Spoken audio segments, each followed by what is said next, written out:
Vous ne le savez peut-être pas, mais le 4 avril 2023, le Conseil constitutionnel a invalidé 7 des résultats des dernières élections législatives de 2022. Cette décision a certes été couverte faiblement par les médias, mais aucun n'a pris le temps de décrire en détail les raisons qui ont poussé le Conseil constitutionnel à prendre cette décision. Pedro Guanes Neto est membre du secrétariat général du parti politique République Souveraine et a été lui-même, parmi tant d'autres, candidat à ces élections. Il a été le témoin d'un grand nombre d'irrégularités, d'incohérences, d'absurdité qu'il vient aujourd'hui nous rapporter. Ayant déposé, au même titre qu'une candidate de la France Insoumise, un recours officiel dont le résultat sera connu demain, il vient ici nous expliquer les réponses totalement délirantes et grotesques qui lui ont été apportées face à ces irrégularités par ceux qui sont censés être les garants du bon fonctionnement de nos élections en France. Si cette vidéo vous a plu, n'hésitez pas à la commenter, à la liker et surtout à la partager afin de faire connaître l'état déplorable de notre démocratie au plus grand nombre de personnes possible.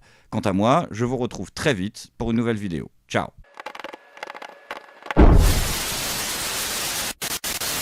Vous avez noté tout ce qui va pas, un seul point est suffisant pour faire annuler l'élection. Vous arrivez avec 10 points. C'est-à-dire que si tout le monde faisait comme vous, il n'y a pas une seule élection en France qui tient. Moi je leur ai dit, mais vous vous rendez compte que dans votre liste, il y a 20% des gens qui sont pas bons. Et là on me répond quelque chose d'assez lunaire. Oui, on s'en est rendu compte. D'ailleurs, on a écrit un mail à ces gens pour leur prévenir qu'il fallait qu'ils changent leur adresse mail. Pardon. Et donc là... Attends, c'est une vraie histoire ça? Oui. C'est ça, c'est dans ton rapport ça? Quand ces circonscriptions-là ont été créées, donc sous Nicolas Sarkozy, personne n'a réfléchi que envoyer une lettre en Ariège, c'était pas la même chose qu'envoyer une lettre sur une micro-île dans les Caraïbes. Et donc les délais sont trop courts, ce qui fait qu'au moment... les plateformes logistiques, déjà on l'a vu... Le temps que le courrier arrive, l'élection est passée? Bah oui. T'as 20% du corps électoral qui est convoqué a posteriori de l'élection. T'avais un candidat, si je me trompe pas, Meyer Habib, qui avait des call centers qui appelaient les personnes Pourquoi un âgées. exemple c'est Meyer Habib? Faites chier, on va encore avoir des enfants. Il avait un call center, c'est une des raisons pour laquelle c'était annulé dans son cas, où ils appelaient des personnes âgées pour leur dire on va vous aider à voter, donnez-nous vos codes. Ah d'accord, c'est là qu'il a douille. Bonjour tout le monde, bienvenue dans cette nouvelle édition de Pas Content avec Tabibian, une édition totalement improvisée puisque hier ou avant-hier, j'ai reçu le coup de téléphone d'un camarade qui me disait qu'il avait plein de trucs à me raconter. Comment vas-tu Pedro? Ça va très bien, content d'être là avec toi aujourd'hui pour parler de l'étiolement de notre État. Bah ouais, parce que j'ai vu que tu as ramené beaucoup de documents, mais est-ce qu'avant ça tu pourrais te présenter? Alors moi, je suis Pedro Guanes Neto, je suis membre du secrétariat national de République Souveraine et donc un petit mouvement politique créé par Georges Kuzmanovic. Et récemment, j'ai été candidat dans la 2e circonscription des Français de l'étranger, donc pour l'élection législative partielle, suite à l'annulation qu'il y avait eu par le Conseil constitutionnel en janvier. Mais juste avant qu'on rentre dans le vif du sujet, pourquoi cette élection avait été invalidée la première fois? C'était quand? Qu'est-ce qui s'est passé en fait? Alors en fait, c'est dès le début du premier tour, donc en juin dernier. Je crois que c'est Juan Branco d'ailleurs qui a porté la réclamation pour un candidat de la NUPES. Et il y avait un autre candidat, justement du Parti des Brouteurs, on va l'appeler comme ça, qui lui-même... LREM pour ceux qui ne sont pas initiés. Qui se plaignait justement parce que lui, il voulait faire annuler pour se faire rembourser ses frais de campagne. Donc c'était un autre délire, mais puisque une élection annulée potentiellement, ça rembourse tout le monde. Même ceux qui n'auraient pas fait le score, puisque plus rien n'est valable. Donc, c'est voilà. Donc, je crois que cette partie de remboursement, lui, a été rejetée. Mais sur la partie du vote, le problème, c'était le vote par Internet. C'est-à-dire que le vote par Internet, le système avait été défaillant puisque les électeurs ne recevaient pas les codes de validation. Et donc, le Conseil constitutionnel a jugé que, vu le nombre de gens qui n'avaient pas reçu les codes de confirmation et qui avaient essayé de voter, ça altérait la sincérité du scrutin puisque le différentiel entre le premier et le deuxième candidat, c'était quelques centaines de voix. Et donc, si tu as 2-3 000 personnes qui n'ont pas pu voter... Et donc là, tu as ramené plein de documents parce que tu as été témoin d'un grand nombre de choses qui ne vont pas du tout dans la façon dont notre État organise les élections, à tel point que pour toi, c'est ce que tu me disais juste avant, l'État français n'est plus capable d'organiser des élections normalement sur son territoire. C'est un peu excessif comme proposition, mais visiblement, tu as de l'eau à mettre au moulin de tes accusations. D'où tu reviens, en fait, là? Alors concrètement, la dernière étape suite à un scrutin, c'est qu'il y a une commission de recensement avec des gens du Conseil d'État, de la Cour de cassation, de la Cour des comptes, etc. et qui reçoivent les délégués des candidats ou les candidats eux-mêmes pour prendre en compte leurs remarques sur la tenue du scrutin. Et donc c'est le dernier espace ouvert qu'on a en tant que candidat pour dire on a vu ça, on a vu ça. Et donc j'arrive, j'ai une liste de points sans savoir trop l'importance de ces points-là. Des points qui sont des irrégularités que tu as pu constater. Voilà, des dysfonctionnements, des questionnements aussi, puisqu'il y avait aussi beaucoup de questions sur lesquelles on n'avait pas de réponse. Et donc, parce qu'on se disait, tiens, ça c'est bizarre, c'est marché comme ça, mais est-ce que c'est vraiment comme ça que ça doit marcher? Donc, ça permet aussi d'éclaircir avec le personnel du ministère des Affaires étrangères, dans le cas des circonscriptions de l'étranger, du ministère de l'Intérieur, etc., comment ça marche, pour qu'ils nous disent un peu comment eux ont fait. Et donc, au fur et à mesure des conversations, donc ça a une commission qui doit durer 3 heures, où il y a un procès verbal, etc., dans lequel d'ailleurs ils ont noté toutes mes remarques. Et d'ailleurs, on le montre là à l'image. Tu as donc le procès verbal qui fait que a été reconnu tout ce que tu vas nous dire aujourd'hui comme étant la vérité, quoi. Oui, tout à fait. Alors, c'est marqué que c'est moi qui le pointe, mais effectivement, il le note quand même. Alors, tout n'a pas été, on va dire, l'intégralité des points, parce que on m'a dit, ça fait trop de points, de toute façon, chaque point peut faire potentiellement annuler l'élection, donc est-ce que vraiment il y a besoin d'en mettre 20 ? Bon, j'ai été magnanime, j'aurais dit, mettez ce que vous pouvez, le reste on traitera après. Mais c'est vrai que voilà, j'étais assez surpris, avec surtout des gens en face qui me disent, mais vraiment vous avez été pointilleux, c'est-à-dire que vous avez noté tout ce qui ne va pas, un seul point est suffisant pour faire annuler l'élection. Vous arrivez avec 10 points. C'est-à-dire que si tout le monde faisait comme vous, il n'y a pas une seule élection en France qui tient. D'accord, donc si tout le monde était démocrate, en fait, on ne pourrait plus avoir de démocratie. Oui, en gros, aujourd'hui, notre système, simplement, il ne tient que par l'absence de recours des candidats aux élections. C'est ça, c'est-à-dire que vraiment, ça, c'est ta théorie, c'est ta thèse, c'est que si les candidats aujourd'hui décidaient de soulever les irrégularités dans les processus électoraux, étant donné qu'une seule irrégularité dûment constatée invalide tout le scrutin pour toi, si les candidats ne fermaient pas les yeux et ne s'étaient pas habitués, en fait, on pourrait plus faire d'élections dans ce pays, étant donné la faiblesse de l'État dans ses capacités à maintenir et à faire tenir un scrutin dans de bonnes circonstances. C'est un peu ça, c'est même, on va dire, ça fait peur, parce que le principe d'un État, c'est la confiance des citoyens qu'on accorde à des entités comme la police, l'école, les politiques aussi en soi. Et ça crée une certaine défiance, même de moi qui suis profondément républicain. Je me dis, mais ça ne marche plus. Je ne suis pas d'accord pour dire, on va dire comme contrairement à certains, on est en dictature. C'est pas ça. On est dans un État qui ne marche plus. Pour moi, un État, c'est comme une horloge. C'est-à-dire qu'il y a des rouages, ça doit tourner, l'aiguille tourne. Et là, d'un seul coup, tu vois, t'as l'impression, c'est un peu comme dans les vieux cartoons, t'ouvres l'horloge et tous les rouages sautent. On a diminué le nombre de personnes qui s'occupaient de ce genre de choses, donc ils sont pas assez nombreux. Donc tu vois des fonctionnaires qui sont limite en burn-out à essayer de faire tenir un truc qui marche plus. On a sous-traité tout ce qu'on pouvait, c'est-à-dire qu'on est quasiment dans un état vendu à la découpe, si on peut dire ça comme ça. C'est-à-dire que tout ce qui pouvait même des choses simples qui pouvaient être faites en interne sont sous-traités à des sociétés sur lesquelles ces fonctionnaires initiaux n'ont pas le contrôle. Donc on leur fournit des outils à peu près bancals, puisque généralement c'est même pas eux qui rédigent les documents d'appel d'offres, c'est des cabinets de conseil qui vont imaginer ce qu'eux ils ont envie et qui vont prophétiser quelque chose qui va généralement mettre des années à être fait, donc souvent ça correspond plus aux besoins initiaux, etc. Et là, d'un seul coup, il y a quelque chose d'un peu vertigineux, tu te rends compte que pour des choses très simples, ça ne marche plus du tout. Alors ça, on va en parler. Bien sûr, on le précise, tu avais un enregistrement audio de l'intégralité de la réunion qui s'est tenue. Le problème, c'est que pour des raisons juridiques, on ne peut bien évidemment pas, surtout que tu es engagé en politique, donc tu vas être surveillé là-dessus, on ne peut pas diffuser cet extrait-là. Pour une raison simple, c'est qu'il y a 2 membres du Conseil d'État, je crois, notamment à cette réunion-là, donc on n'a pas le droit de diffuser. Mais il y a ce procès verbal qui constitue la preuve que ça s'est tenu, ça s'est dit et ça a été enregistré.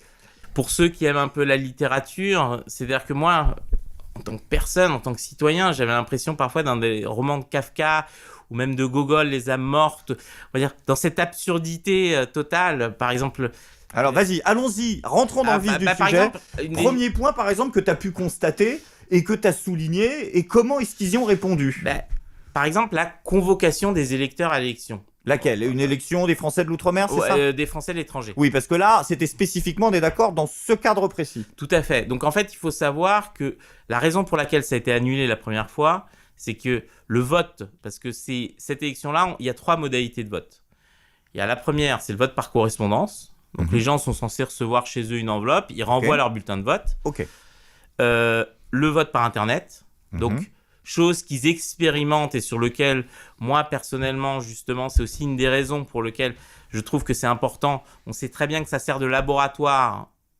On commence par les Français à l'étranger, puis on va essayer dans des territoires d'outre-mer un peu isolés, pour après que ça devienne sur le territoire national. Comme avec la bombe atomique, en fait. Voilà. On fait les bêta-tests un peu loin. Okay. Exactement. Le problème, c'est que ça pose plein de problèmes démocratiques, de coercition, on ne sait pas qui vote... Au-delà de la question des fraudes, là, je suis même pas sur cette question-là, je suis sur le pur fonctionnement. Voilà. Et la troisième méthode, c'est? Et la troisième méthode, c'est le vote à l'urne, c'est-à-dire c'est traditionnel. Très bien. Exactement. Bon. Alors, où est-ce qu'il y a un problème au niveau des convocations? Le problème, c'est quand tu as une élection sur le territoire national, tu as des affichages partout, la presse en parle, etc. Dans la circonscription où je me présentais, il faut savoir qu'elle va du Mexique au Chili, en passant par toutes les îles des Caraïbes. Ok. Donc on est face à il y a à peu près 100 000 Français qui habitent dans cette zone-là. Et ces 100 000 Français, il faut leur dire, voilà, il y a une élection. Quand tu habites à Cancun, que tu passes ton temps sur la plage à gérer ton bar, ou que tu es en Patagonie, etc., la dernière chose, si tu veux, que tu fais dans ta vie, c'est d'aller sur la page Twitter ou le compte Facebook du consulat pour savoir qu'il y a une élection. Ah, mais ça, l'État ne peut rien y faire. On est bien d'accord, mais sauf que, par rapport à ça, si tu veux que l'élu a une certaine légitimité, il faut pouvoir contacter ces expatriés-là. Parce que pourquoi je te parle de ça, c'est parce qu'eux considèrent que juste faire un post Twitter qui va être noyé dans les 12 réunions ou cérémonies de l'ambassadeur, ça va être suffisant pour considérer qu'ils ont convoqué les citoyens. C'est-à-dire que là, tu es en train de me dire que si demain, le ministère des Affaires étrangères fait un post sur Twitter, il est considéré au point de vue de la loi comme ayant prévenu les citoyens de l'existence d'un scrutin. Le consulat du coin. C'est-à-dire que c'est même pas un méta... C'est genre un compte qui est suivi par 500 bonhommes. Là, quoi. Le consulat du Cancun, du Mexique... du Panama. Du Panama, on s'en fout, quoi. Voilà, ouais. Exactement, ou Kingston. Ah, ça suffit. L'État a fait son rôle de... Il considère, il l'affiche sur son site. Ok. On va dire, il considère que cette publicité n'étant pas encadrée, ils ont fait la publicité. Peut-être qu'il y a une micro-affiche quelque part dans le consulat, ce qui... Même pas sûr. Qui dit, voilà, il va y avoir un scrutin. Donc, si tu es passé au consulat à ce moment-là, tu sais qu'il y a un scrutin. Sinon, tu ne le sais pas. L'autre moyen qu'ils ont, donc moi, c'est ce que j'aurais posé, comment vous avez convoqué les gens à l'élection? Ils ont envoyé des mails. Ben voilà. Le problème, c'est quand tu es un peu habitué à l'envoi des mails, tu sais que tu as 90% de chances que les mails passent en spam. Étant donné que c'est un gros truc qu'on envoie plein. Exactement, qu'en plus, généralement, c'est un mail que tu reçois une fois tous les ans, donc un peu bizarroïde dans les robots, et qu'en plus... Allez, 20% de leur base de données est fausse. Pourquoi? Parce qu'il y a un truc très bizarre, c'est-à-dire que c'est le seul endroit où ils font ça, et donc ça, ils m'ont dit que c'est parce que c'est le prestataire technique leur a pas donné d'outils pour faire ça. C'est que moi, quand je m'inscris à une newsletter ou quand je m'inscris à n'importe quoi, je reçois un mail qui me demande de valider un code ou un lien validant que mon adresse mail est bonne. Dans les listes consulaires, c'est pas du tout ça. Tu écris ton mail sur une feuille de papier ou tu envoies ton mail. Et personne ne valide que ton mail est bon. Et on part du principe que c'est purement déclaratif. Ce qui fait que, connaissant les humains comme on les connaît, tu as un paquet de gens qui se plantent, ou c'est mal recopié, et donc, il y a un paquet de mails qui sont invalides. Donc là, en gros, pour l'instant, c'est pas tant l'État qui organise des malfonctions, c'est plutôt qu'ils font vraiment le minimum syndical pour prévenir les gens qu'il y a des élections. Voilà. Justement, mais ce qui est drôle par rapport à ces mails, c'est-à-dire que moi, je leur ai dit, mais vous vous rendez compte que dans votre liste, il y a 20% des gens qui sont pas bons. Et là, on me répond quelque chose d'assez lunaire. Oui, on s'en est rendu compte. D'ailleurs, On a écrit un mail à ces gens pour leur prévenir qu'il fallait qu'ils changent leur adresse mail. Pardon. Et donc là, Attends, c'est une vraie histoire, ça? oui. C'est ça, c'est dans ton rapport, ça? C'est ce que les services techniques du ministère répondent. Alors sur le coup, j'ai demandé, est-ce que vous pouvez me répéter, s'il vous plaît, parce que alors je me suis retenu de rigoler parce que si tu veux, c'est pas trop le lieu où tu peux rigoler, mais si tu veux, à un moment, j'ai senti un espèce de moment de silence où je me suis dit, alors, je pense que c'est une obligation légale, c'est-à-dire que, en gros, eux, ils savent très bien que c'est absurde. Mais ils le font parce que... Voilà, mais en gros, ils sont censés te prévenir que ça marche pas, donc ils savent qu'ils vont te renvoyer un mail là où ça marche pas. Donc un peu comme si, vous aviez déménagé, que l'administration vous envoie un mail à votre ancienne adresse, du moins, un courrier à votre ancienne adresse pour vous demander d'actualiser votre adresse. Mais non, mais c'est débile, débile. Et donc, effectivement, on a... le problème, et pourquoi c'est important cette question-là? On n'arrête pas de nous répéter, ces gens-là ne s'intéressent pas à ce qui se passe en métropole, ils ne veulent pas voter. C'est vrai. Et donc moi je leur ai demandé, mais c'est quoi le taux d'ouverture des messages? Alors personne ne donne cette info. Je leur ai dit, parce que si vous avez un taux d'ouverture, je sais pas, de 20% des 100 000 personnes, et qu'il n'y en a que 14% qui votent, ça veut dire qu'au contraire, ils s'intéressent. Dès qu'ils sont prévenus, ils ont envie de voter. Alors quels sont les vrais chiffres? Eh bien, on ne sait pas, parce qu'ils n'ont pas l'outil pour. Tu te retrouves avec un problème, c'est-à-dire que tu ne sais pas si les gens, et donc moi c'était la première question que je leur posais, comment on peut être sûr que les gens ont été au courant de l'élection? Parce qu'on ne peut pas expliquer uniquement la faiblesse du taux de participation par le fait que les gens se désintéressent. C'est un peu l'excuse facile. Les gens ne s'intéressent pas, donc voilà.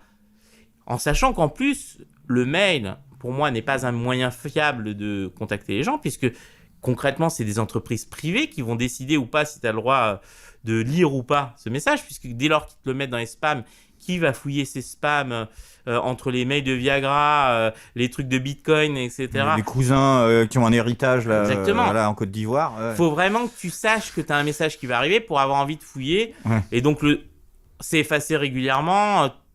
Ça risque d'être noyé dans la masse. On n'imagine pas qu'aujourd'hui, quand tu reçois un courrier, ton facteur, il prenne tes lettres et il fait « Oh, EDF, il n'a pas envie de... » Exactement. Ça n'a pas de logique. C'est con, ouais, c'est vrai. Donc là, ça, ouais. Que tu aies des entreprises privées, genre Google, Orange, qui tu veux, Microsoft, qui dit « Ah bah ça, je pense que ça l'intéresse pas. » Mais c'est quand même un acte démocratique. Ils n'ont pas à se poser la question est-ce que ça intéresse ou pas. Ça devrait être un truc qui, de facto, techniquement, passe automatiquement et soit à la limite mis en avant. Attention, ça c'est un truc important. Non, le truc passe parce que c'est comme ça. En plus, et ça aussi, c'est tout le problème des mails invalides. C'est-à-dire que quand on voit beaucoup de mails invalides, les robots anti-spam vont avoir l'impression effectivement que ton envoi est vérolé, puisque justement, il y a un... Donc ça se répercute. Et donc, bien sûr, et toi, même en tant que candidat, puisque le ministère te fournit la liste, le premier truc que tu fais, c'est que tu te fais bannir 2-3 adresses IP d'envoi parce que tu es obligé de nettoyer cette liste. Parce qu'on va t'envoyer une liste, toi tu vas envoyer, tu vas voir le taux de retour, et donc tu te fais cramer des adresses mail comme ça, et donc à la fin ça devient très compliqué d'envoyer des messages, puisque plus t'es blacklisté, et pour sortir de ça, quand t'as ton nom de famille, les machins, les mots-clés réapparaissent, donc ça devient très compliqué. Donc même toi en tant que candidat, tous les expatriés que j'ai eus m'ont confirmé que tous les mails des candidats, en particulier sur Gmail, qui doit représenter à peu près 60% des adresses mail des expatriés, arrivaient en spam. Et donc, les gens ne recevaient pas les professions de foi, ne recevaient pas les convocations, les communications. Il y a un mode de vote qui est assez cocasse, hein, c'est le vote par correspondance. Dans cette circonscription-là, il y a 0 vote par correspondance. Bizarre, le mode existe, les gens reçoivent, mais il n'y a pas de vote par correspondance. Ouais. Je ne veux pas croire que dans 100 000 personnes, tu n'en aies pas un qui... Mais en fait, la raison elle est simple. Quand ces circonscriptions-là ont été créées, donc sous Nicolas Sarkozy, personne n'a réfléchi que envoyer une lettre en Ariège, c'était pas la même chose qu'envoyer une lettre sur une micro-île dans les Caraïbes. Et donc les délais sont trop courts, ce qui fait qu'au moment, les plateformes logistiques, déjà on l'a vu. Le temps que le courrier arrive, l'élection est passée ? Bah oui. Mais non. Bah si, c'est pour ça qu'il n'y a pas de vote par correspondance. Les gens ne reçoivent pas les courriers. reçoivent pas les professions de foi. Alors, dans certains coins, je sais qu'en Italie, apparemment, ils ont reçu genre 2-3 jours avant l'élection, mais il faut voir qu'il y a des coins isolés où tu as le facteur, il passe une fois toutes les 3 semaines. Donc là, nous, en tant que candidats, on envoyait nos documents à une plateforme logistique, donc dans le nord de la France, qui, elle, renvoyait par valise diplomatique dans tous les consulats. Je crois que ça fait 46 points consulaires donc sur tout le continent américain dans les Caraïbes. Donc il faut déjà ce temps d'acheminement, qui eux-mêmes devaient envoyer par courrier à toutes les personnes. Et il y a 15 jours pour ça. Donc clairement, c'est pas possible. Toi, tu essayes d'envoyer une lettre, en lettre simple, hein, parce que c'est pas envoyé en recommandé, ces trucs-là. Bah, ça arrive pas. Donc, tu as une grande partie des gens qui reçoivent les documents de campagne après le premier tour. C'est pour ça qu'il n'y a pas de vote par correspondance. Et d'ailleurs, on le voit dans les résultats donc, des 3 circonscriptions en question. Il n'y a qu'en Italie où il y a eu des gens qui ont voté par correspondance, puisque c'est les seuls qui ont reçu dans les temps. Les autres n'ont pas reçu. Et dans la réception de ces documents, il y a aussi, pour ceux qui n'avaient pas donné leur adresse mail, la convocation pour aller voter aux élections. Donc ça veut dire qu'il y a des gens qui reçoivent les courriers et qui sont au courant après que ce soit passé. Et ça représente quand même sur, je crois, 20% des gens qui ne donnent pas d'adresse mail au consulat. Ça veut dire que tu as 20% du corps électoral qui est convoqué a posteriori de l'élection.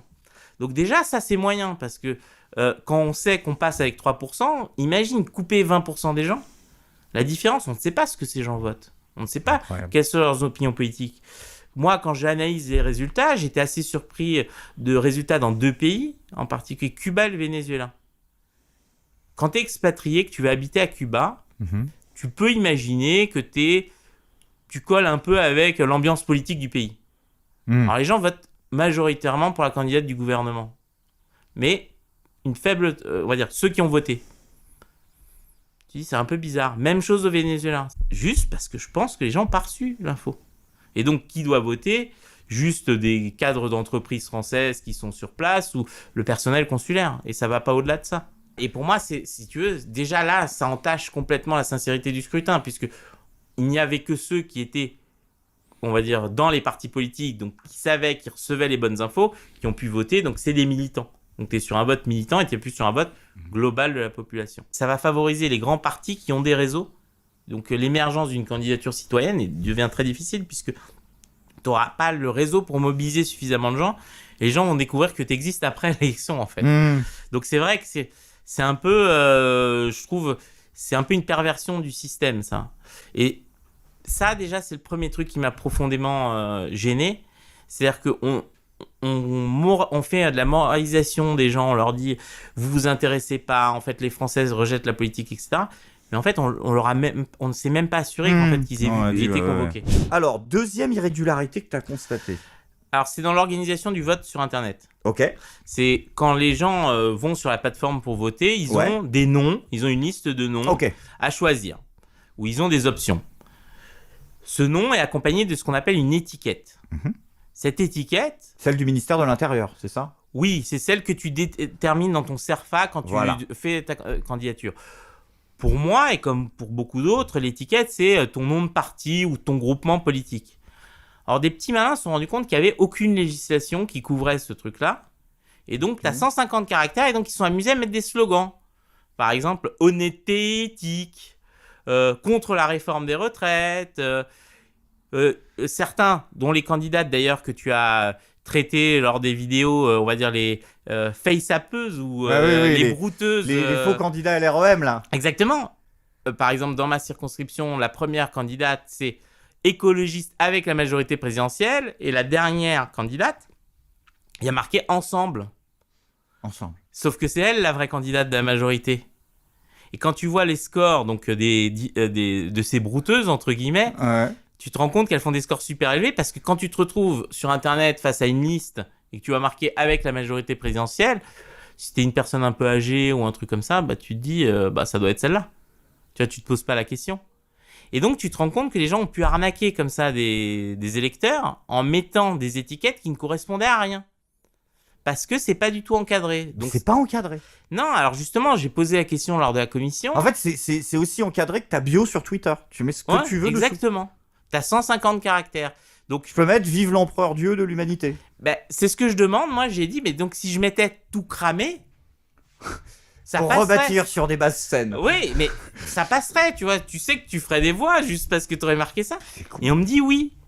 Et je dis, mais ça n'a même pas de lien avec ce qui a marqué dans la profession de foi. Tout à fait, c'est dans le procès verbal, ça. Et je dis, ça n'a même pas de lien avec ce que les gens mettent dans la profession de foi. Parce que, effectivement, là, par exemple, donc il y a un candidat, il a été intelligent, il met contre la réforme des retraites. Bah, c'est clair que les gens se disent, ah, c'est bien lui, il est contre la réforme. On n'en sait rien, en fait. Ça se trouve, il a LREM, le mec. Ouais, ça pose un problème. Et tu leur dis, mais comment ça se fait que personne n'a réfléchi à ça?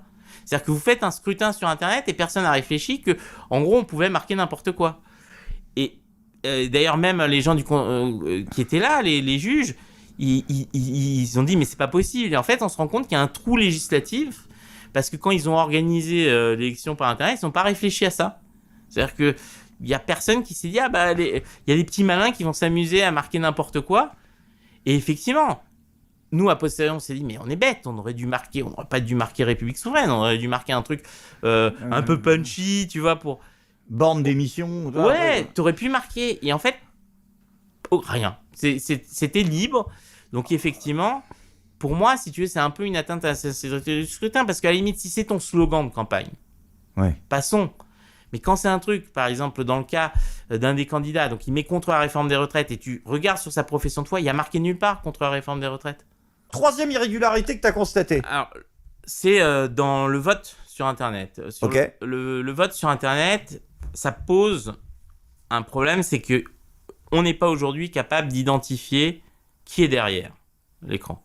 Bah, non. Théoriquement, bah non. Il y a bien un moment, on te demande quand même une photocopie de carte d'identité. Oui, mais ça, on t'envoie. Mais imaginons que tu es un couple. Ok. Tu dis à ta compagne ou à ton compagnon, ah viens, allez, on va voter ensemble. Ok. Bah, tu peux choisir ce que l'autre va voter, puisque c'est toi qui vas avoir la main sur l'ordinateur. Tu tapes ses codes. Or, quand tu vas dans un isoloir, tu sais pas ce que ta compagne vote en vrai. T'es pas avec elle. Ouais. Elle pourrait... Cécilia Sarkozy, hein. On sait qu'elle... Tu ne sais pas concrètement ce que la personne met dans le... ça permet de protéger l'isoloir. Une sorte de protection, là. Il faut voir dans une famille où tu aurais une personne âgée, un truc comme ça, la coercition que ça pourrait... Allez, mamie hein Macron. Oui, tiens, Jean-Luc. Hop, une voix. Ouais, ok, je vois. C'est-à-dire que tu ne peux pas... et c'est ce qui a été... s'est passé dans une des circonscriptions où tu avais un candidat, si je me trompe pas, Meyer Habib, qui avait des call centers qui appelaient les personnes pourquoi un âgées. exemple, c'est Meyer Habib faites chier, on va encore avoir des ennuis. Il avait un call center, c'est une des raisons pour laquelle c'était annulé dans son cas, où ils appelaient des personnes âgées pour leur dire on va vous aider à voter, donnez-nous vos codes. Ah d'accord, c'est là qu'il y a douille. Exactement. Et donc effectivement, il faut voir que dans les listings fournis par le ministère, on a la date de naissance des gens. Donc on est capable de profiler. Tu appelles les vieux, tu leur dis on va vous aider. Ouais. Bah, c'est ce qu'ils ont fait. Et il y a aussi l'autre problème sur le vote par Internet qui n'a pas été réglé lors de la première élection. Lors de la première élection, le problème, c'est qu'on t'envoyait un SMS de confirmation pour valider ton vote. Ok. Mais le prestataire avait jamais vu que dans certains pays, c'est pas trop, on n'écrit pas pareil les numéros de téléphone, etc. Donc les gens ne recevaient pas, en particulier en Argentine, au Brésil, dans d'autres pays, parce que c'est des pays où il y a des États, donc un peu comme les États-Unis, et donc tu as l'indicatif, puis l'indicatif de l'État, etc. Et quand les gens tapent leur numéro de téléphone, parfois ils tapent sans l'indicatif d'État, puisqu'ils ont marqué déjà l'État dans leur adresse, tu vois. Okay. C'est naturel pour eux, mais oui. C'est pas. Donc le système n'arrivait pas à envoyer des SMS. Or là, on sait qu'en Colombie, la majorité des gens n'ont pas reçu les SMS de confirmation.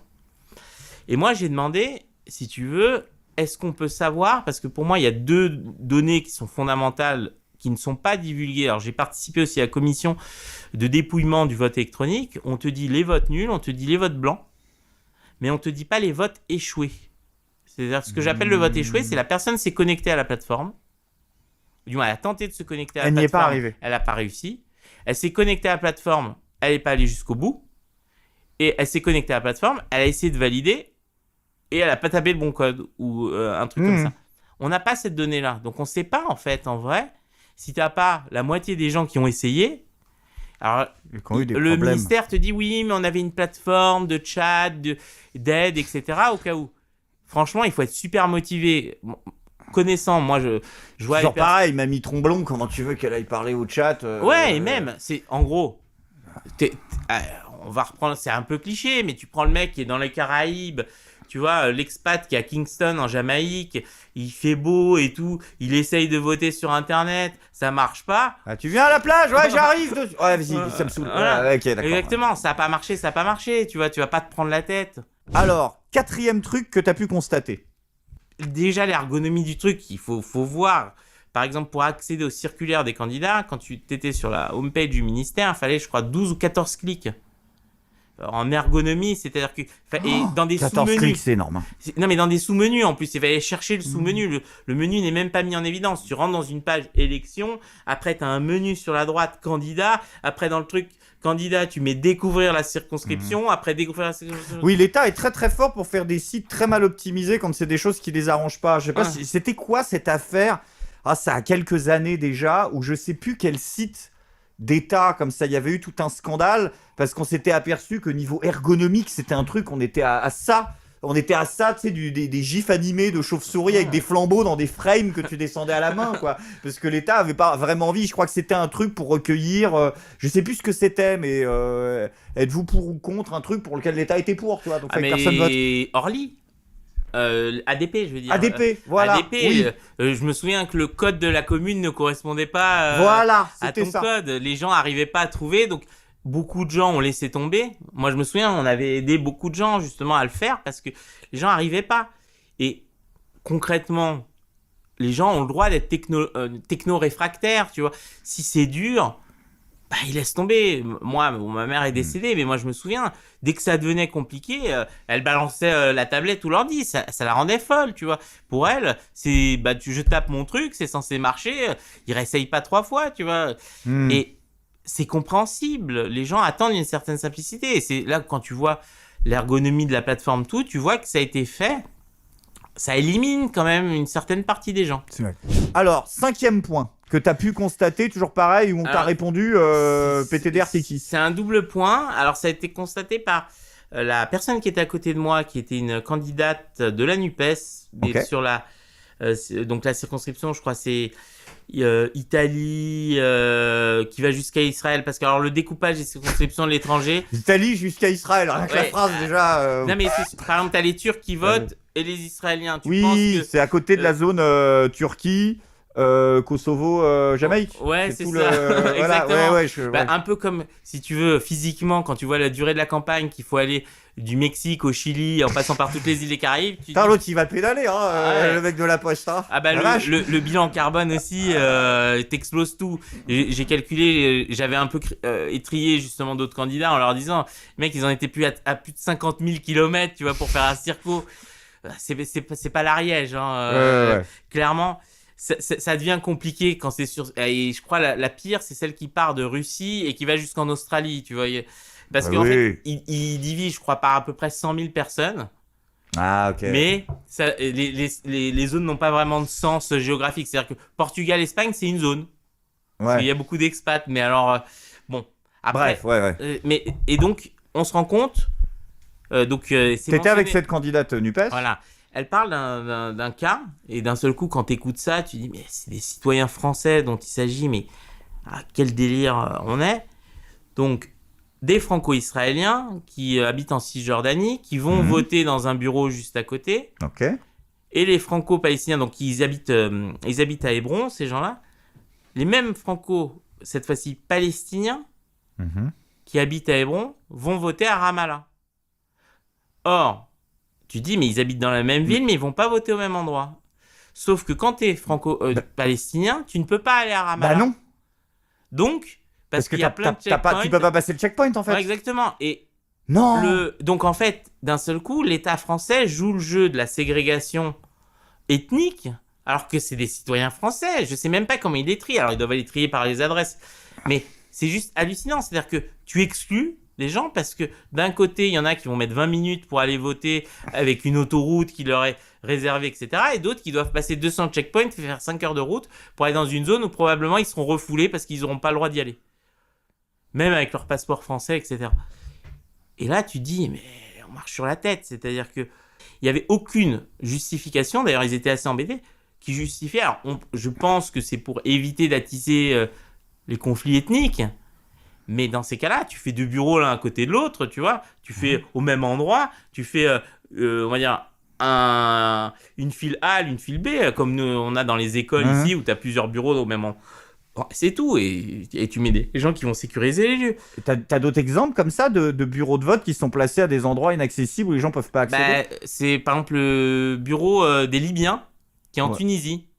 Donc ils sont... Pardon? Personne n'a voté d'ailleurs, parce qu'en fait le bureau étant en Tunisie, il fallait que les mecs prennent l'avion pour aller voter. Donc ils ont même pas pu signer le procès verbal parce qu'il faut au moins 2 électeurs pour attester de la validité. Il n'y a pas eu deux. Ils ont dû désigner des fonctionnaires du consulat. Personne va prendre l'avion. Alors déjà en plus si tu reçois la convocation, parce qu'il faut imaginer le temps que le courrier arrive en Libye, s'ils n'ont pas donné d'adresse mail, parce que beaucoup, et en particulier en France continentale, oublient. Nous on a des super accès internet, on a du haut débit partout, mais c'est pas le cas partout dans le monde.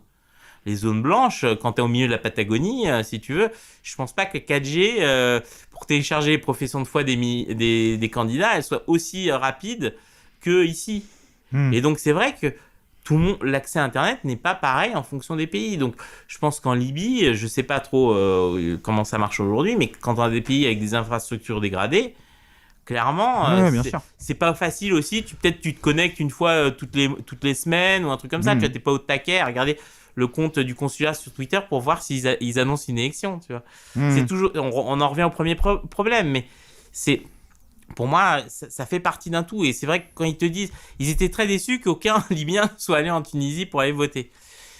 Ça paraissait un peu cocasse, mais ça trahit pour moi un problème. C'est-à-dire que, à un moment, tu leur dis, mais vous êtes sérieux, en fait, dans le truc? C'est-à-dire que, légalement, ils sont obligés de les convoquer, mais ils ont fait ça.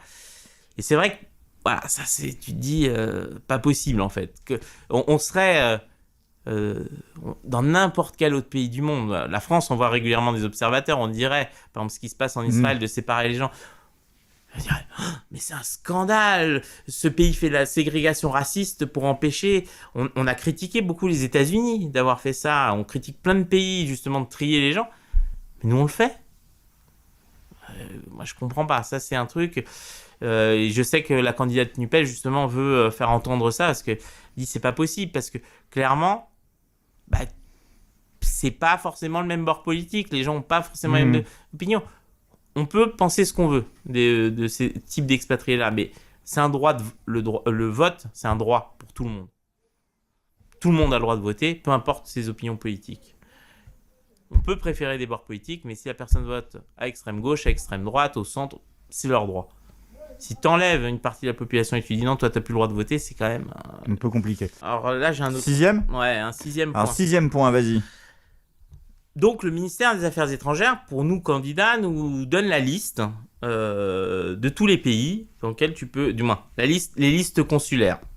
C'est quoi une liste consulaire ? Liste consulaire, tu as le nom, l'adresse, l'endroit où la personne est née.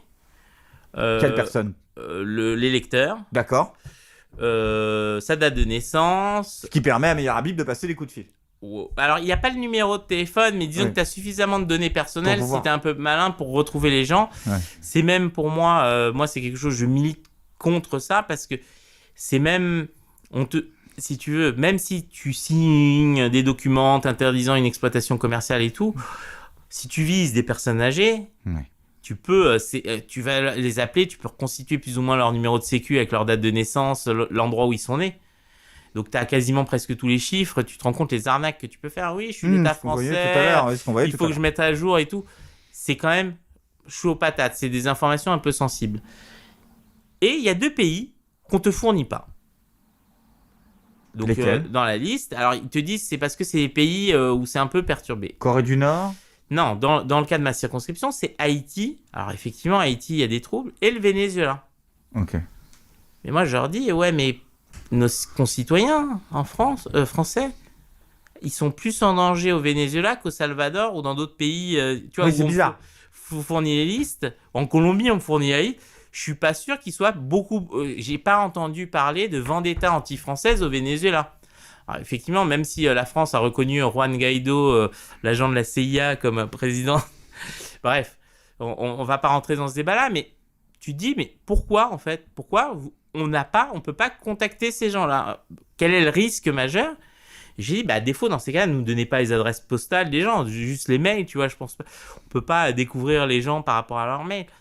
En Afghanistan, je veux bien comprendre, si tu veux, que ce soit sensible. Là... Venezuela ne devrait pas faire partie de pays considérés comme aussi dangereux si d'autres ne le sont pas.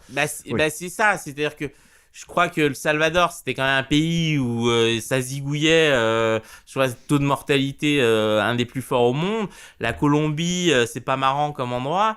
Il y a plein d'endroits de cette zone-là qui m'ont l'air beaucoup plus dangereux.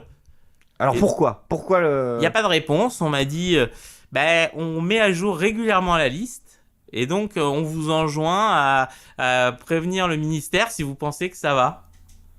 Donc peut-être moi, tu vois, avec mes petites mains, je vais me dire, en fait, ça va. Donc pour moi, c'est un choix politique, en fait. Sur les listes communiquées, il n'y a pas de problème pour donner les listes d'Ukraine. Ah oui. Donc pour moi, le choix est politique. C'est-à-dire qu'on peut nous filer les listes de pays en guerre, mais pas tous. Ça dépend de quel bord, tu vois. C'est-à-dire qu'effectivement, tu n'auras pas la liste en Syrie, tu n'auras pas la liste en Afghanistan, ce qui est compréhensible. Et c'est pour ça que moi, je pense que l'adresse, si tu veux, postale des gens, vu que de toute façon on n'a pas le temps de leur envoyer des courriers, et surtout leur date de naissance et leur lieu de naissance, ça m'intéresse pas. C'est-à-dire qu'en gros, ce que tu nous expliques, c'est que l'État utilise un peu le narratif du pays en difficulté, surtout quand ça a été un peu médiatisé, pour justifier que des candidats ne puissent pas contacter des électeurs potentiels là-bas, particulièrement dans des pays dont les expatriés sont quand même relativement hostiles à la politique du gouvernement. Et c'est comme ça que tu te retrouves avec... Et qu'effectivement, 2-3 000, on se dit, c'est pas grand-chose, mais il faut pas oublier que sur des scrutins locaux, 2-3 000, c'est parfois suffisant. Enfin, c'est ce qu'il te faut pour être au second tour, voire gagner tout court. Exactement. Donc, c'est pour ça que là-dessus, sinon, ça fait partie de ce que je vais appeler des pots de banane démocratiques. C'est-à-dire que tu peux pas prouver l'intentionnalité. On va dire, tu peux pas dire non, c'est voulu, etc. Mais tu sens quand même, c'est étrange. 7e irrégularité que tu as pu constater et dont tu leur as fait part. Ouais, alors la question des affiches. Il y a un truc un peu particulier, contrairement aux élections en France métropolitaine.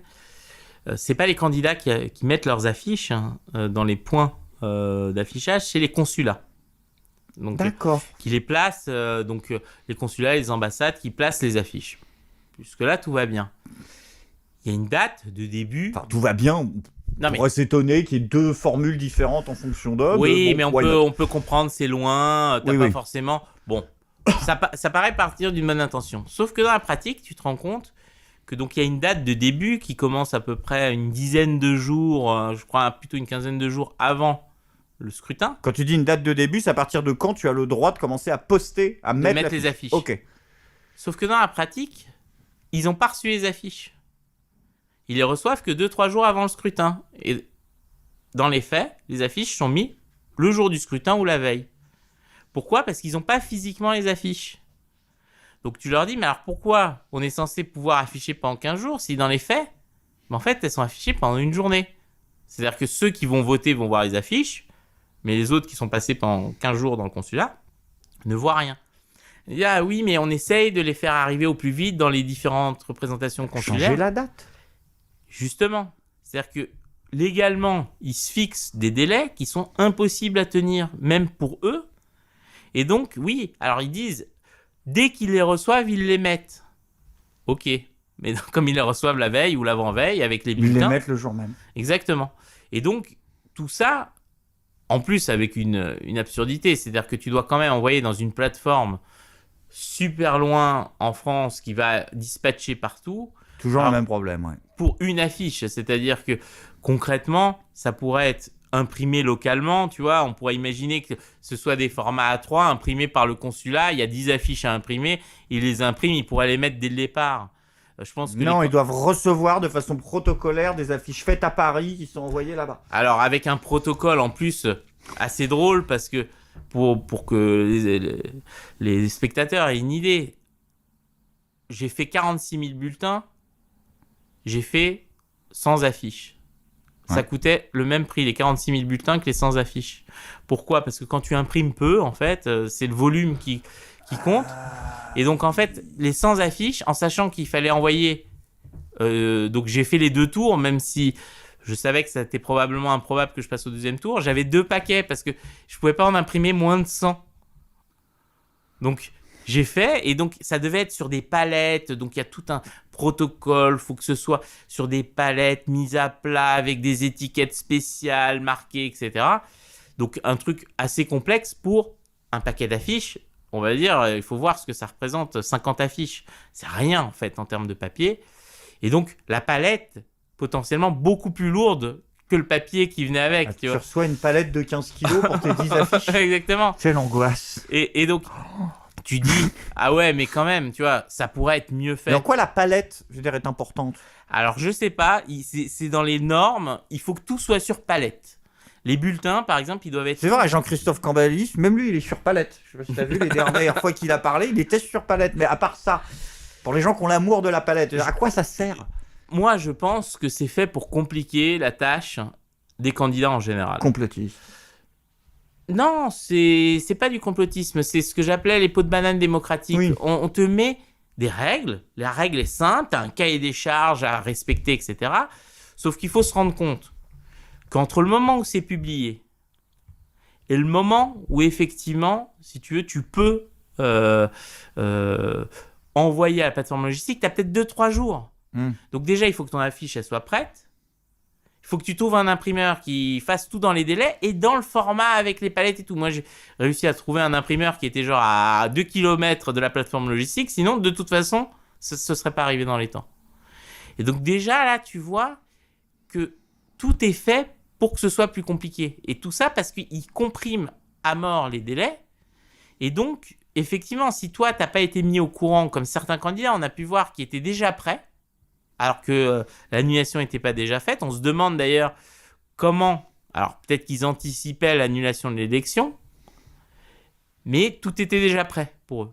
Alors que toi, on va dire que tu es un candidat, tu es un citoyen normal, tu voudrais te présenter, bah, tu vas courir derrière les délais et donc tu ne peux pas faire campagne parce que tu passes ton temps à chercher un imprimeur qui peut imprimer, à faire les virements, à envoyer le cahier des charges, être sûr qu'il le respecte, etc.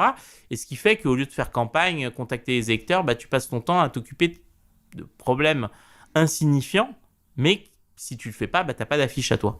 Ce qui fait que souvent, bah, c'est pour ça qu'il n'y a pas de bulletin de certains candidats. C'est pas tellement une question de coût. C'est juste que c'est fait pour que ce soit très compliqué. En plus, dans une élection comme ça, ou avec des taux d'abstention assez élevés, dans le vote à l'urne, quand on te dit, par exemple, moi, je sais que j'ai refusé que les bulletins soient envoyés aux électeurs, puisque je savais qu'ils allaient le recevoir après le premier tour. J'ai dit, je vais pas envoyer des circulaires, donc 100 000 circulaires et 100 000 bulletins pour que les gens les reçoivent après. Ça n'a aucun sens. Même ne serait-ce que, on n'arrête pas de nous faire une espèce de constat moralisateur sur il faut faire mieux en termes d'écologie, etc. Il faut voir le volume de papier et juste tous ces facteurs qui vont aller partout pour aller distribuer ces enveloppes que les gens vont recevoir après. Ça n'a pas de sens. On peut pas, tu vois, c'est faites ce que je dis, pas ce que je fais, tu vois. À un moment, il faut avoir un peu de logique et si on peut mieux faire, bah, on fait mieux. Mais quand même, comme là, il y avait 46 bureaux de vote, tu es quand même obligé d'envoyer une quantité minimale, tu vois, de bulletins. Et donc, tu te retrouves quand même avec des quantités astronomiques de bulletins dont tu sais qu'il n'y aura qu'une minorité qui va être prise et que le reste va être balancé.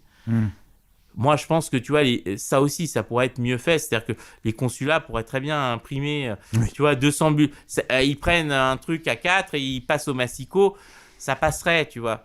Et ça coûterait probablement beaucoup moins cher à l'État parce que c'est quand même l'État qui assure de payer le prestataire, qui va envoyer en avion partout, etc. C'est absurde, en fait.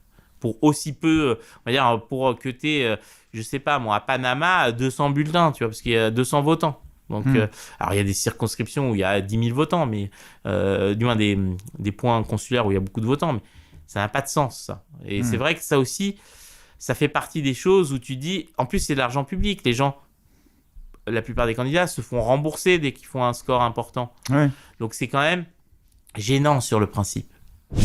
8e irrégularité que tu as pu constater. Alors, irrégularité, c'est plutôt une absurdité. Ok. Aujourd'hui, depuis la dernière élection... Présidentielle ouais, exactement. On a inclus Donc les électeurs qui avaient des troubles mentaux, des problèmes d'illettrisme, etc., ont le droit de voter. C'est parce que pendant très longtemps, on leur retirait ce droit. Et on Donc Macron, il est des électeurs aussi, quand même. Alors, je ne vais pas faire de jugement. Je pense qu'effectivement, le vote doit être possible pour tous. Et effectivement, c'est pas parce que tu as une certaine déficience. On n'est pas là pour, on va dire, faire des tests de QI sur les électeurs. On est d'accord. Et donc, effectivement, c'est bien que ces gens soient inclus. Et pour ça, ce qu'on a fait, c'est qu'on a créé le FALC. Le FALC, c'est le français facile à lire et à comprendre. Et donc, on demande aux candidats, donc c'est obligatoire, de faire ta profession de foi en FALC. Donc, en français, facile à lire et à comprendre. C'est-à-dire ? C'est, on va dire, du français très simplifié. C'est-à-dire, plutôt que dire « je suis contre la réforme des retraites parce que blablabla », tu dis « je suis pour que quand tu vas être vieux, tu vas gagner un peu plus d'argent ». Tu vois, c'est-à-dire qu'il faut que ce soit quelque chose d'accessible. Claire Aupetit est déjà en FALC, en fait, par exemple. Parce qu'on parlait d'elle, il y en a... Ok, d'accord. Mais là, ça doit être volontaire. Tu dois faire des phrases très simples. Exactement, possiblement avec des illustrations. C'est d'autant plus valable pour les Français de l'étranger parce que tu peux imaginer que c'est des gens qui n'ont pas forcément une maîtrise du français aussi bonne quand tu as été très longtemps à l'étranger ou même quand tu es né à l'étranger et que tu es français. Oui, bien sûr. Et donc, effectivement, c'est un enjeu. Donc, c'est obligatoire. Ok, c'est bien. Super. Sauf qu'en fait, si tu le fais pas, il n'y a rien qui se passe. Il n'y a pas de sanction. C'est-à-dire que la candidate qui est à côté de moi, elle dit « Moi, j'ai perdu pas mal de temps parce que ça prend du temps de réécrire. Il faut vraiment faire on va dire que ce soit du langage très simple, très accessible, etc. » Donc, tu passes du temps à le faire. Tes équipes passent du temps à le faire. C'est demandé comme obligatoire. Mais si le candidat ne le fait pas, il n'y a pas de sanction. Pourquoi ? Parce que le législateur n'a prévu aucune sanction si tu le faisais pas. C'est un peu ça qui est débile. C'est-à-dire que dans ces cas-là, si un truc est obligatoire... Tu mets une sanction. Oui, ou sinon tu rejettes toute la propagande de la personne. Mais pourquoi ne faire que la moitié du boulot ? Donc tu te dis... Les affiches en 4x3 sur une palette, ça c'est très très important. Par contre, que des gens en situation de handicap puissent comprendre ton programme, ça c'est moins important. Ben, c'est ça, c'est-à-dire que en fait, la disposition a été faite, mais on n'a pas réfléchi. Ben, qu'est-ce qu'on fait si les gens le font pas ? On est parti du principe, un peu comme beaucoup de choses, c'est-à-dire que c'est pas bien. Hein. Cette phrase même, elle n'a aucun sens. On n'a pas réfléchi à ce qu'on fait si les gens le font pas. Oui, bah en fait, aucune loi, quoi. Oui, mais c'est ça. Mais tu dis, dans ces cas-là, au moment où tu passes le truc, tu dois quand même prévoir un garde-fou, c'est-à-dire une sanction financière, n'importe quoi, mais tu peux pas ne rien avoir. Invalider, comme tu dis, faire quelque chose. Quoi. Voilà, et c'est vrai que, ne serait-ce que vis-à-vis de ces gens, ces électeurs, qu'on leur dit on va vous inclure dans le scrutin, mais en fait, on n'en a rien à faire, hein, parce que si les gens jouent pas le jeu, tant pis pour vous. C'est un peu ça ce qui est dit. Pour moi, je trouve que c'est le pire message qu'on leur envoie. On leur dit on veut bien que vous votiez, on a dit que c'était obligatoire, mais bon, tu vois, c'est un peu comme si pour les personnes en situation de handicap, on dit oui, c'est important qu'il y ait des rampes dans les bus, par contre, si les compagnies de bus le font pas, tant pis, quoi. Tu vois, les gens seraient choqués profondément.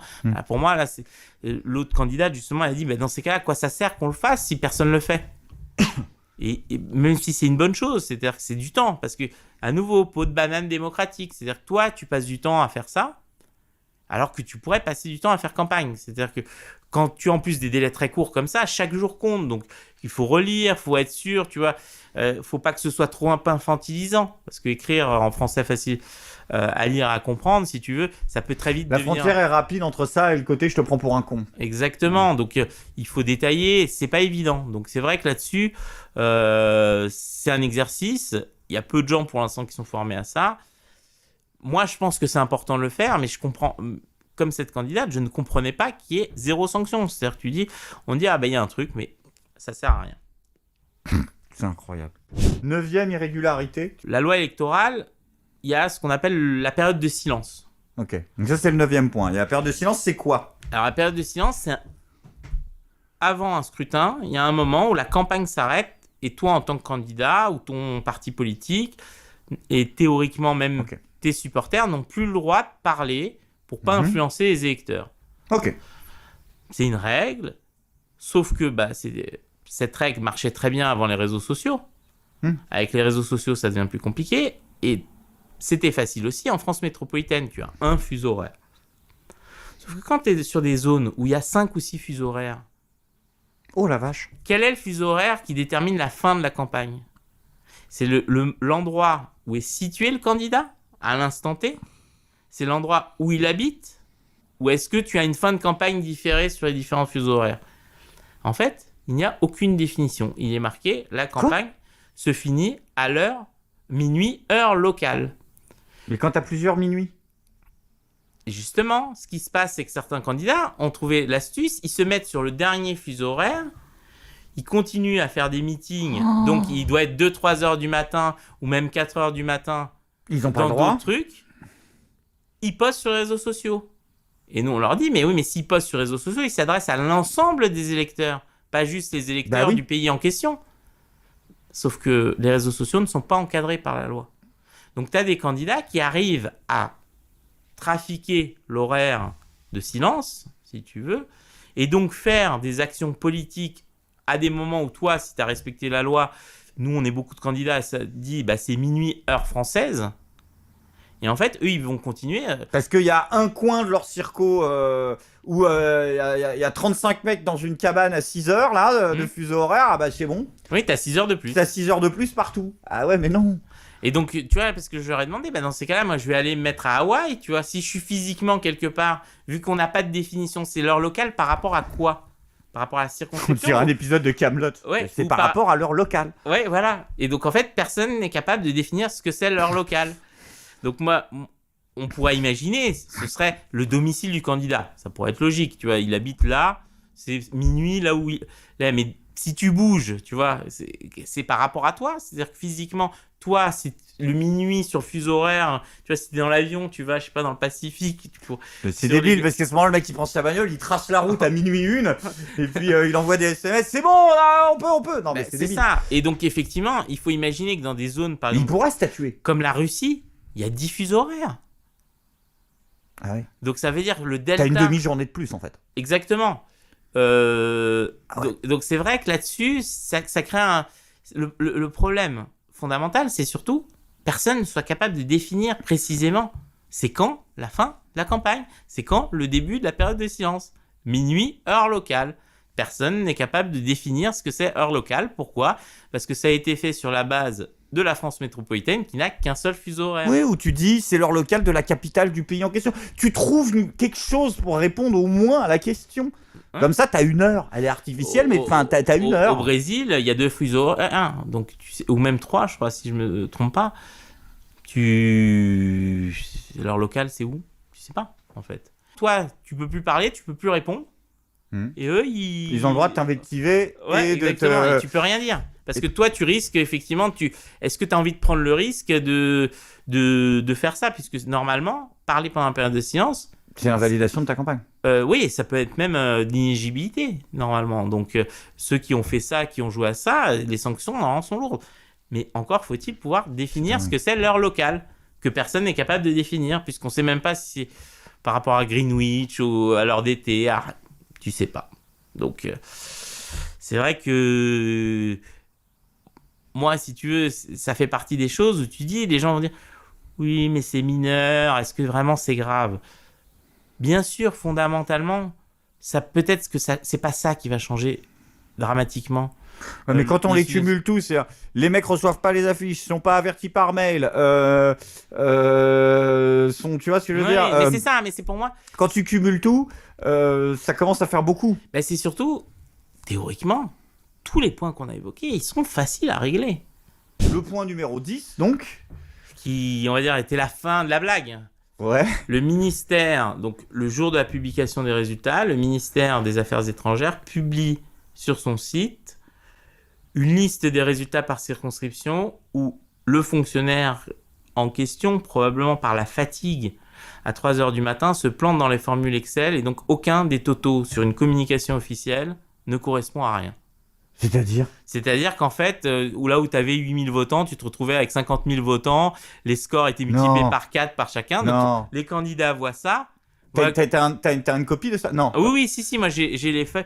Donc il y avait une première feuille et tu vois, on sait que ça peut arriver des erreurs de calcul. Là, tu vois que aucun calcul de personne ne correspond. Ouais, il y a eu un problème dans le tableur, quoi. Exactement. Sauf que c'est une communication du ministère, donc moi j'ai exigé pendant la commission qu'ils mettent un démenti. Parce que j'aurais dit, vous rendez compte, déjà, les citoyens n'ont pas confiance dans la démocratie, mais vous avez donné toutes les billes pour que les Là, gens le disent... moindre complotiste à 132 abos sur Facebook, c'est du caviar. Regardez, 3000 votants, 58 000 dépouillés. Ouais, et après, tu rechanges le truc, surtout après le vote par Internet, tu vois, tu dis, c'est pas possible, en fait. Et donc, moi, je comprends, effectivement, c'est une erreur humaine de quelqu'un à 3 heures du... Mais pourquoi avoir publié ça? Donc, ils ont publié une petite ligne sur leur site où ils disent, on est vraiment désolé, on a publié. Après, ils ont publié le truc corrigé, mais pour moi, c'était un peu la cerise sur le truc. La cerise sur le gâteau. Tu vois, en fait, que même pour la publication des résultats, qui est juste un tableau avec marqué des chiffres. Moi, j'ai vu les procès-verbaux. Donc, il y avait juste à reporter. Probablement, l'outil donné par le prestataire est parti en sucette. Et donc, les résultats ne correspondaient à rien. Moi, je crois que mon résultat de voix passait, ça faisait du x4. Donc, je pouvais dire, mais attendez, moi, je suis pas d'accord. J'ai fait ce score-là et pas ce score-là. Et tu vois que même ceux que tu as en face de toi, ils savent en fait que tout ça, ça a été un bordel monstre. Ouais. Qu'ils ont fait du mieux qu'ils pouvaient avec des ressources limitées. Et j'ai pas envie de leur taper dessus parce que je me dis, en fait, ils sont eux-mêmes victimes d'un truc où c'est un peu comme si, je sais pas, tu bosses dans une pizzeria et ton patron il dit, ce soir, t'as un four, tu peux faire que 2 pizzas à l'heure, tu dois en faire 800. Le mec, regarde, je peux pas en faire 800. Bah si, tu vas en faire 800. Et le mec, il sait que c'est pas possible. C'est ça la Startup Nation. Voilà, exactement. Il sait que c'est pas possible, mais... Oui, mais avec de la volonté. Ouais, exactement. Il est obligé de le faire quand même. C'est la magie. Et donc, il sait que les pizzas vont sortir en version 3 cm, tu vois. Ah ouais, j'ai fait des pizzas de 3 cm, j'en ai fait 800. Mais il sait que ça va pas. Et tu sens qu'effectivement, aussi, dans les échanges que j'ai pu avoir, ils ont envie que ça sorte. Ils ont envie que ce soit dénoncé parce que eux, après, ils s'en prennent plein la tête parce que les gens vont les accuser, eux, d'avoir mal fait leur travail, alors qu'en fait, ils n'avaient pas des conditions pour le faire. C'est-à-dire, on ne se rend pas compte souvent, mais à force d'avoir sous-traité tout, avoir diminué alors, sur la représentation diplomatique, la fin du corps diplomatique, c'est des coins où avant il y avait des agents, maintenant il n'y a presque plus personne, il n'y a plus de contact avec le terrain, les gens sont mutés tout le temps. C'est difficile pour eux en fait de mener à bien ces missions-là, et donc on ne peut pas vraiment leur taper dessus. Et en même temps, tu dis, mais c'est l'État derrière. L'État se dit, c'est pas grave. Et après, on en revient au premier point où ils te disent, ah non, mais les gens s'intéressent pas. Mais comment on peut savoir que les gens s'intéressent pas quand tu es face à un truc comme ça? Mais tu dis, mais c'est pas sérieux en fait. Dans des républiques bananières, ils arrivent à faire le truc de manière plus transparente et plus carrée. Et quand je dis république bananière, vraiment, même certaines dictatures, tu vois, ils se font un point d'honneur à présenter des scrutins avec la transparence, venez les observateurs internationaux, regardez, les gens peuvent voter. Et nous, on n'est même plus capable de faire ça. Et ça, pour moi, ça veut dire qu'aujourd'hui, et on l'a dit au début, ces élections-là, et de manière générale, ne tiennent que parce que c'est pas l'État qui fait les recours, c'est les candidats. Et donc, si demain, allez, en étant un peu truculent, on plaçait des candidats un peu partout, sur toutes les élections, juste pour faire des recours, pour montrer que ça marche plus, ce serait une onde de choc chez les gens. Les gens se diraient, déjà qu'ils veulent plus aller voter, ils croient plus au système. On va dire, tout est basé sur la confiance. On veut croire que ça marche. Moi, quand je me présente aux élections, c'est parce que je crois profondément que malgré tous les problèmes, ça peut marcher. Les gens, ils peuvent se prendre en main, mais même quand les gens, et là, on revient sur un vrai sujet politique, en 2005, quand les gens ont voté non, à la fin, qu'est-ce qu'on leur a dit? Ah finalement, c'est oui. Sur le truc. Et donc, c'est vrai que voilà, ça fait partie d'un ensemble. Pendant toutes ces années, on abîme la démocratie. Et donc, les gens deviennent extrémistes, commencent, tu vois, à se dire qu'il n'y a plus que la violence pour régler le problème. Mais en fait, la raison fondamentale, c'est parce qu'on a abîmé. On abîme notre pays doucement et profondément. Et je ne sais pas si on pourra se relever de ça. Il faut repartir de zéro. Et pour moi, c'est pour ça aussi que je veux faire un recours sur cette élection parce que... Tu nous tiendras au courant de ce recours. Tout à fait. Alors, on est obligé d'attendre la fin du deuxième tour, ce qui est aussi... ça, c'est typiquement français. C'est-à-dire que tu attends, donc tu auras probablement un député investi. Et donc, peut-être dans quelques mois, il sera désinvesti parce que on sait pas faire du suspensif. C'est-à-dire qu'au lieu d'avoir des procédures d'urgence qui permettent de juger maintenant et dire bah non, c'est pas bon, On recommence.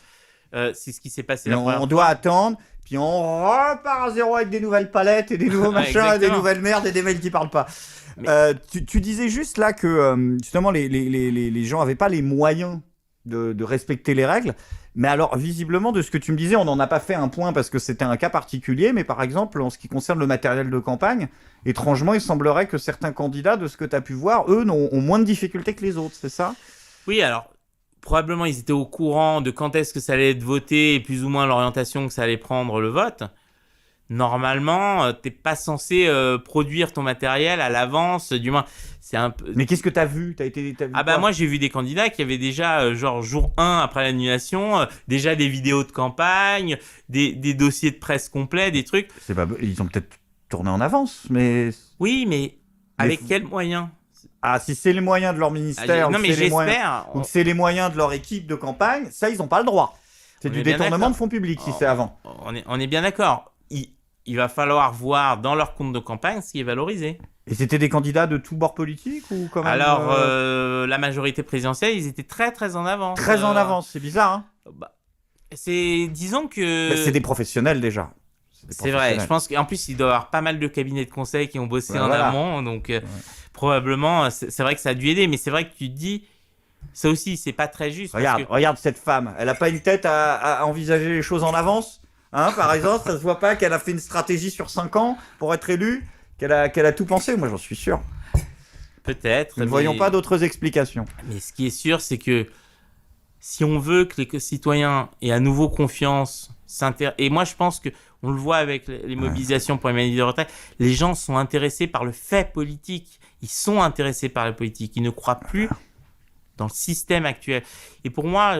C'est ça. Et on a un État qui, quand tu remets en cause ce système, disent « Ah non, c'est le principe électif, le principe démocratique que vous remettez en cause. » Alors que non, c'est la façon dont il s'incarne. C'est ça. C'est-à-dire que moi, je juge même pas. Il y a des règles. Pourquoi on n'est même pas capable... On va dire, c'est pas moi qui fixe les règles, c'est eux-mêmes qui se fixent les règles, qui sont pas capables de suivre. C'est là où on marche sur la tête.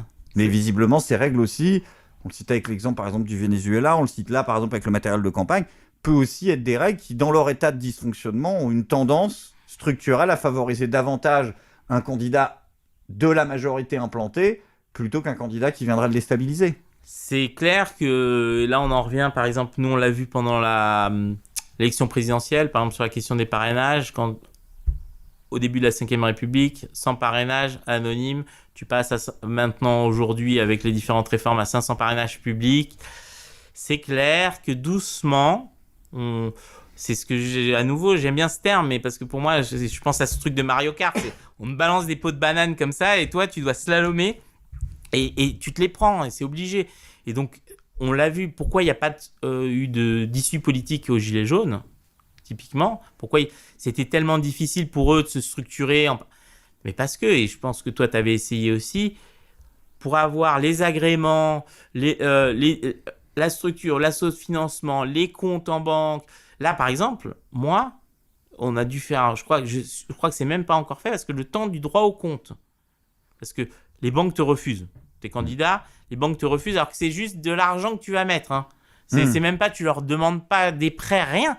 Juste, la loi t'oblige à avoir un compte spécial. Donc, tu désignes un mandataire, le mec, il dépose des papiers à la banque, on refuse, tu fais un droit au compte. Bah, le compte en banque, t'arrives pas à l'ouvrir avant le premier tour. C'est-à-dire que t'as un compte... C'est ce qui nous était arrivé avec Tatiana Ventose. On a réussi à obtenir gain de cause 3 semaines après le délai maximum pour ouvrir un compte. Voilà. Et tu dis, mais comment les autres y font ? On est d'accord. Et donc, voilà, c'est pernicieux. C'est-à-dire qu'on peut toujours dire, on est en démocratie. Il y a des règles, ça fonctionne. Mais en fait, non, la machine est grippée. Et c'est vrai qu'aujourd'hui, il faut vraiment, je pense qu'il faut attaquer ces points-là parce que c'est en exposant ces dysfonctionnements que les gens vont se rendre compte et peut-être vont se réveiller aussi un peu et dire Non, nous, on tolère plus ça. On espère en tout cas que toi, ton recours va marcher. Tu me tiendras au courant de quelle a été la réponse. Peut-être une deuxième annulation de ce scrutin. Merci à tous ceux qui ont été là. Merci à la régie. Merci à l'invité. Merci aux spectateurs. Et comme on dit ici, merci Cognac Jet. À vous les studios. Et à très vite.